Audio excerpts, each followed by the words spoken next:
So Abraha became angry. He became enraged. He became upset. And he told Najashi that send me a military strong enough that I will conquer all of the Arab and I will destroy the Kaaba.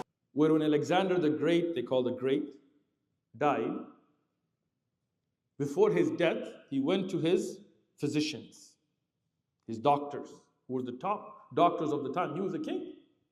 And he said, save me. And they told him, you're terminal. You can't be saved. He said, okay, when I die, put all my riches on the ground and walk my dead body over my riches, my treasures, to show the world that those riches are under your feet today. And don't let anybody but the doctors carry my body, to show that these physicians and doctors can't save anybody. Allah is the one that saves. So those doctors are going to carry my body and leave my hands out. This is, by the way, recorded in Western history as well. Leave my two hands out so people can see that I'm leaving this world with my hands empty. That's why there's a poem in Urdu. Ujad gaya wo baag jiske hazaron mali the. Sikandar gaya is dunya se aur uske dono haath khali the. That garden that had thousands of gardeners, in the end, sooner or later, it's barren. And Alexander left this world with both of his hands empty. So this king that had done all this stuff, now he loses the kingdom anyway. And now Iryat and Abraha rule Yemen. And Yemen is a very fertile land. It's a blessed land, a beautiful land. Allah rectify Yemen and bring it back to its original glory. So here, these two start to now butt heads. You can never have two authorities in one place. You can never have two presidents. Imagine if Biden and Trump were ruling together, or I don't know, Kamala or whatever, right? Because Biden was out. Right? It's not going to work. That's why even with the husband and wife, there has to be one authority. And usually it's the wife nowadays, let's just be honest, right? But the man is supposed to be the authority. There has to be one Amir. The Khalifa has to be one. The Prophet ﷺ said, if you have a Khalifa, another one tries to make that claim, has to be killed. So the Muslims are united under one. You don't cause these revolutions, because you can't have two powers. In one field, you cannot have two swords. So now Iryat and Abraha are now butting heads, because they are both semi-autonomous. Yes, they're under Najashi, but they kind of rule. Yemen, Najashi is not there, so they rule it.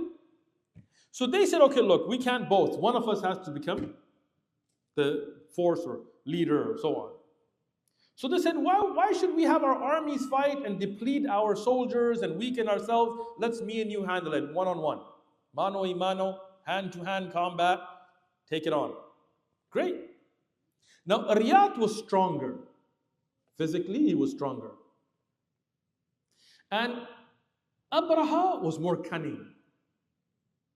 So what happened? They said, no soldiers, just me and you. And some of the historians, and this is without sanad, this is just historic events, they said that they went on like a little island where there was little water on the side, so just the two of them on a little piece of land and so on. Wallahu alam. But in the authentic narrations, we do know that they fought.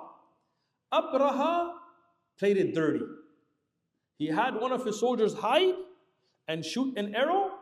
So when the fight began, Iryat was winning. Iryat hit Abraha on the face and head. That's why Iryat was stronger physically. And Abraha became known as Ashram, Al-Ashram, the disfigured or the split lip. Sharam, like we say Sharam in Urdu, but Sharam in Arabic was when your face or your nose would be cut off. So his nose, his lip, his head got disfigured by Iryat, who was going to win, but the dirty trick, he had him hit with an arrow, and now Abraha overpowered Iryat with his dirty trick and won. So Abraha now became the king of Yemen to an extent. Najashi, he got upset.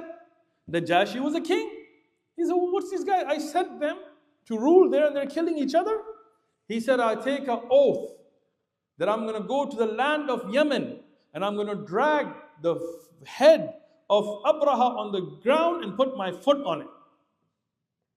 Najashi had a big army. He was a strong king. When Abraha heard that, again, he was cunning, not always the strongest, but a cunning guy. So he was like, whoa, whoa, whoa, I'm not going to take Najashi on. What did he do? He took a lot of wealth, gifts, a lot of the beautiful treasures of Yemen, from different fruits and gold and clothes, whatever he could get, he sent them to Abyssinia, to Habasha, to Najashi. And he said, "O king, accept these from me." Because all these worldly kings, in the end, they like that money. Right? He said, "Take these as a gift." And he sent dirt from Yemen. And he cut off his forelocks and he sent them. And he said, "O king, fulfill your oath. Put this soil of Yemen on the ground. Throw my forelocks on it and put your step. Fulfill your qasam. No need for you to come to Yemen. We're good."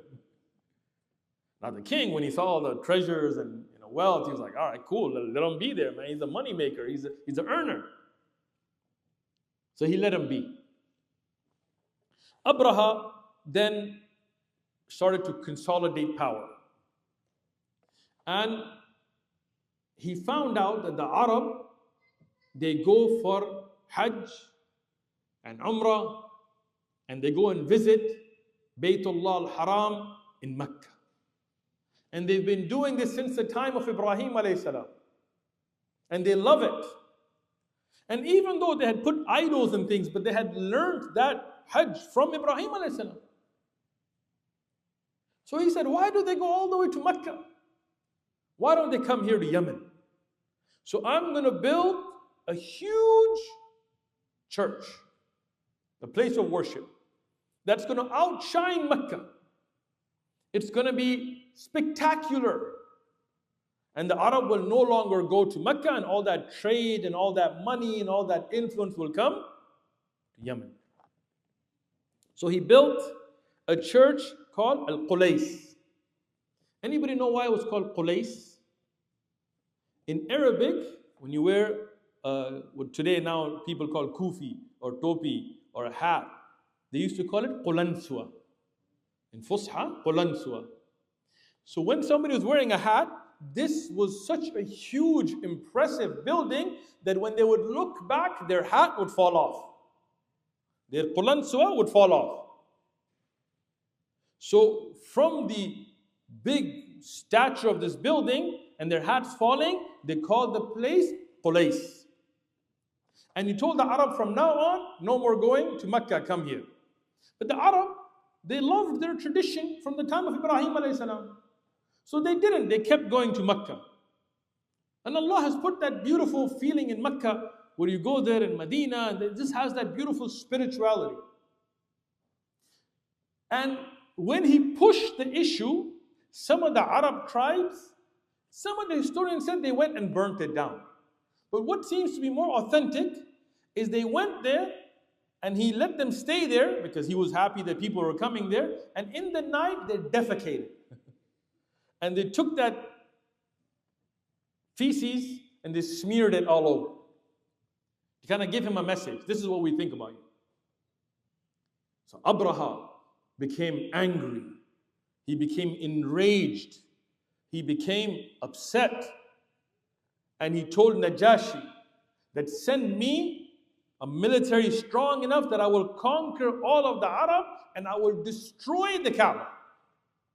And Najashi, having heard of what had happened, sent him the super weapon of the time, which were fil, elephants. And Abraha now prepared an army to march throughout the Arab lands to destroy Mecca. And inshallah, in the next dars, we'll pick up from there.